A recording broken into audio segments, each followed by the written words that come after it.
Now, Assassin's Creed Origins was a huge step towards RPGs for the franchise. It didn't fully become an RPG, at least as we know them, but it definitely had a ton of RPG elements. However, Assassin's Creed Odyssey looks to become a full RPG, sporting dialogue options, multiple endings, multiple outcomes, and a male or female protagonist, to name a few things. And considering some of the intricacies for Assassin's Creed lore, this has some fans concerned, and I thought I'd produce a chilled discussion in which we can go over whether or not this will or won't work for the franchise. So before getting into this discussion in detail, I think it's a good idea that we take a look and see what these changes are. If we get a better understanding of some of these RPG elements, we might be able to understand why some people are concerned about them entering the franchise, and better entertain the debate as to whether or not these concerns are valid. The first new RPG element is the choice to play as a male or female protagonist. As done in a few RPGs, this is done to tailor the experience more to the player.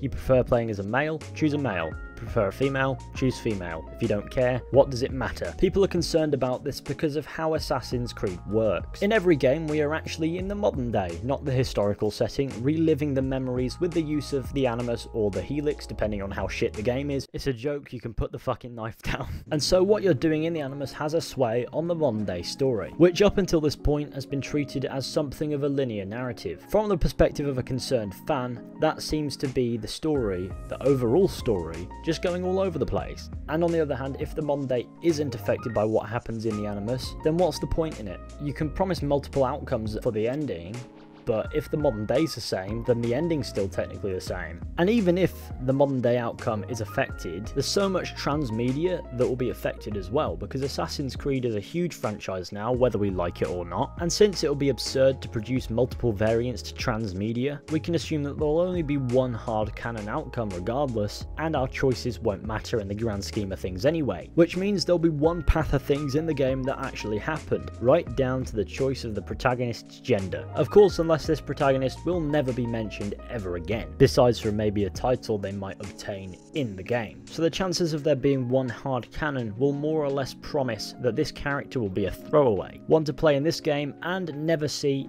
ever again. Is it confusing yet? If the answer is yes, good, it's meant to be. The choice of the protagonist's gender and the multiple choices that you can make throughout the game, promising changes in outcome for example, means that the game in the overall franchise is going to be rather insignificant as damage control. This will be done to avoid convoluting the hard canon in all of the different directions in which it's spinning off to at this point, and I think we can all agree that that's as confusing as it needs to be already. Now they could use a MacGuffin to explain it and make it sit comfortably in the canon, but if you have to use the pieces of Eden to explain something, or the new edition, Layla's Animus, then although acceptable, it's not going to be the best explanation going. And that's why people throw in MacGuffins into franchises like this, because they get to a point where they're like, oh, we fucked it, but we can unfuck it by explaining it with this. That's what a MacGuffin is used for. It's a cheap explanation that people will accept, but unlike say in the Elder Scrolls where they have, well, the Elder Scrolls, there is a limitation to what the Pieces of Eden, for example, can do, because the Pieces of Eden are touched down upon a lot more in Assassin's Creed lore than Elder Scrolls ever have been in the Elder Scrolls lore, so that explanation might not be as convincing as you think.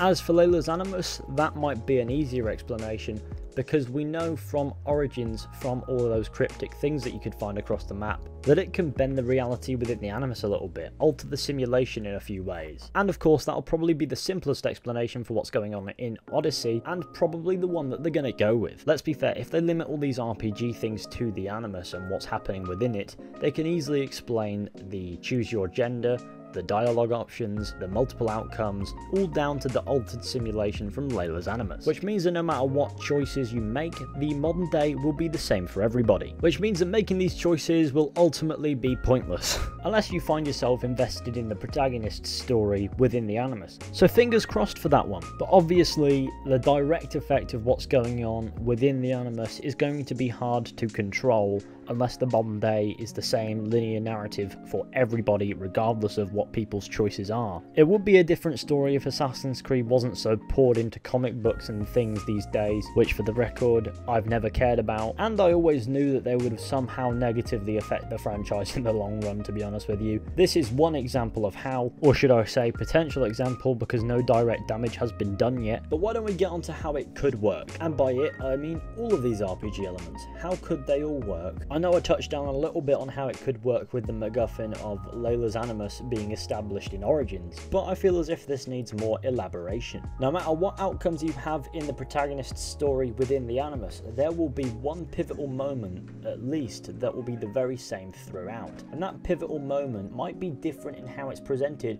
but it will provide the same outcome for the modern day storyline. The protagonist will probably never be mentioned by birth name or gender again, always being referred to by a title that they'll probably obtain in the game, and thus the choices you make in this game will not affect the storyline in the modern day of the next, or the modern day of this one for example, limiting all the choices to one small column of canon that will not affect the others. Of course that promises that this protagonist will not be as memorable as say Bayek or Ezio or Edward, or even Altair, because their influence on the canon will be insignificant by comparison for one thing, and if they existed as we knew them will also be unconfirmed in canon as well. So there is a price to pay for even attempting something like this in Assassin's Creed for sure. We just gotta hope that Ubisoft Quebec make it worth it. So to answer the question, will Assassin's Creed Odyssey's RPG elements work in the overall universe? The answer isn't yes and it isn't no, it depends on how it's done. The degree of its quality is a different question entirely. I know this has been a really confusing one and it won't feel like we've gotten to any answer at all. It's because there is no answer and there are dozens if not hundreds or thousands of ways that you could go about tackling this debate. It's a confusing one, there's lots to consider, there's plenty to be talking about. There is no 100% making sense of all of this, so if you've made it this far into the video, please go ahead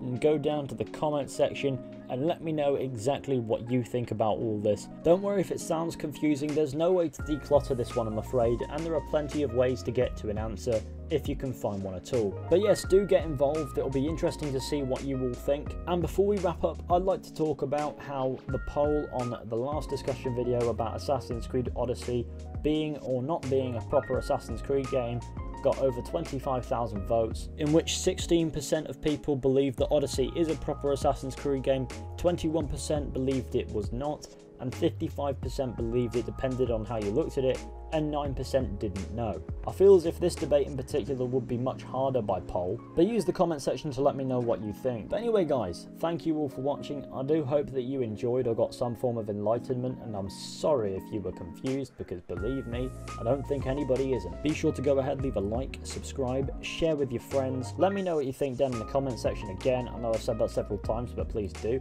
Be sure to go ahead and drop me a follow on Twitter as well. I would really appreciate it. And I'll see you all very soon with another video at some point.